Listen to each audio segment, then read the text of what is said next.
साल के बाद, हमारे महापुरुषों के संघर्ष के बाद हमें लोकतंत्र हासिल हुआ, लोकतंत्र प्राप्त हुआ और लोकतंत्र के तहत संविधान हमें इंडिया में संविधान लागू हुआ। संविधान के तहत हमें लोकतंत्र के तहत हमें वोटिंग का अधिकार प्राप्त हुआ। हमारे महापुरुषों के संघर्ष के बावजूद, संघर्ष के बाद ये जो अधिकार मिला है, ये लड़ झगड़ कर मिला है। हक और अधिकार जो है हमारे महापुरुषों के 108 साल के संघर्ष के बाद हमें ये अधिकार मिला है और उसके तहत भारत में लोकतंत्र चालू है, लोकतंत्र लागू है, संविधान लागू है। लेकिन ब्राह्मणों का इस देश में 3.5% ब्राह्मणों का कब्जा है। जुडिशरी, मीडिया, पार्लियामेंट, एडमिनिस्ट्रेशन पर ब्राह्मणों का पूरी तरह से कब्जा है, कब्जा हो चुका है। और ये कब्जा उन्होंने किस तरह से बरकरार रखा है, ये कब्जा जो उन्होंने बरकरार रखा है वो कब्जा मनी माफिया, मीडिया और अभी इलेक्ट्रॉनिक वोटिंग मशीन के माध्यम से ये कब्जा बरकरार रखा है। तो ये लोकतंत्र में क्या है, लोकतंत्र में जिनकी संख्या ज़्यादा होती है उनका शासन होना चाहिए, उनकी हिस्सेदारी होनी चाहिए। मगर हमें दिखाई क्या दे रहा है, जिनकी संख्या कम है, ब्राह्मण लोगों की संख्या कम है, 3.5% लोग हैं, 3.5% लोग शासन सत्ता में टॉप लेवल पर है। जुडिशरी, मीडिया, पार्लियामेंट, एडमिनिस्ट्रेशन पर ये लोग टॉप लेवल पर है। और जो शासन सत्ता में होने की वजह से जो लोग उद्योगपति लोग हैं, उद्योगपति लोग क्या करते हैं, जो पार्टियां हैं भारत में, ये पार्टियों को वो लोग क्या करते हैं, धन के बल पर वो लोग उनको चंदा देते हैं, चुनकर लाते हैं। और चुनकर लाने के बाद क्या होता है, जो धनवान लोग हैं, उद्योगपति लोग हैं, उनके फेवर में जो पार्टियां जिन्होंने चंदा लिया वो उनके फेवर में काम करते हैं।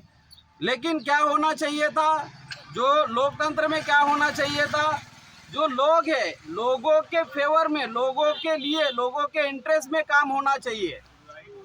जो लोग लोकतांत्रिक जो संस्थाएं हैं, भारत की जो लोकतांत्रिक संस्थाएं हैं, लोकतांत्रिक संस्थाएं मतलब जो प्राइम मिनिस्टर से लेके, चीफ मिनिस्टर से लेके, राष्ट्रपति से लेके एमपी एमएलए, ये लोग शपथ लेते हैं, संविधान की शपथ लेते हैं। संविधान की शपथ क्या लेते हैं, लोगों की रक्षा करेंगे, संविधान की रक्षा करेंगे। मगर आज हमें क्या दिखाई दे रहा है, महंगाई चरम सीमा पर है, बेरोजगारी चरम सीमा पर है, हमारे लोगों के ऊपर अन्याय अत्याचार चरम सीमा पर है। मगर जो शासन में बैठे हुए लोग हैं वो लोग केवल ब्राह्मण के इंटरेस्ट में काम कर रहे हैं। शासन सत्ता में बैठे हुए जो लोग हैं वो अल्पसंख्यक है। कांशीराम साहब बोलते थे कि वोट हमारा, राज तुम्हारा नहीं चलेगा। वोट हमारा मतलब किसका वोट है, SC ST OBC माइनॉरिटीज के जो लोग हैं, ये संख्या में ज्यादा लोग हैं, बहुसंख्यक लोग हैं। और आज क्या हो रहा है, अल्पसंख्यक लोगों का बहुसंख्यक लोगों पर राज हो रहा है, राज चल रहा है। और ये राज किस तरह से कायम है, मनी माफिया, मीडिया एंड आज अभी वो इलेक्ट्रॉनिक वोटिंग मशीन के माध्यम से। मतलब जो अधिकार हमारे महापुरुषों ने हमें हासिल करके दिए, वो अधिकार से क्या हुआ, वोटिंग का अधिकार, वोटिंग मतदान नहीं है, वोटिंग राइट है। राइट के वजह से क्या कर सकते हैं हम लोग, राइट के वजह से राजा चुनने का अधिकार है, राजा चुनने का अधिकार है, राजा बनने का अधिकार है। दबे कुचले लोग जो 2000 साल से ब्राह्मणी व्यवस्था के वजह से जो लोग दबे कुचले लोग हैं, दबे कुचले लोगों में से राजा बनना है और लोगों के लिए, लोगों के लिए काम, लोगों के लिए, लोगों के इंटरेस्ट में काम करना है।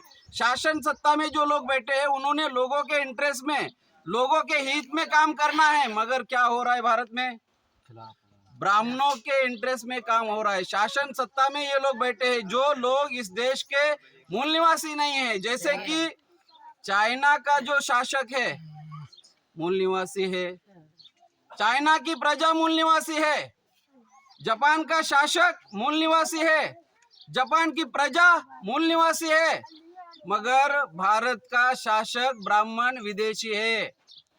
हमारे लोगों को जब तक ये बात समझ में नहीं आएगी, भारत का शासक 3% है, अल्पसंख्यक है। 2000 साल पहले भी वो अल्पसंख्यक था, आज भी वो अल्पसंख्यक है। और हम लोग 2000 साल पहले हम लोग 2000 साल पहले बहुसंख्यक है, आज भी बहुसंख्यक है, मूल निवासी है, और मूल निवासी लोगों के ऊपर अल्पसंख्यक विदेशी शासन कर रहा है। उसमें सबसे बड़ा रोल जो मनुस्मृति, आज तक जो मनुस्मृति उन्होंने अप्लाई किया, आज की मनुस्मृति ईवीएम है।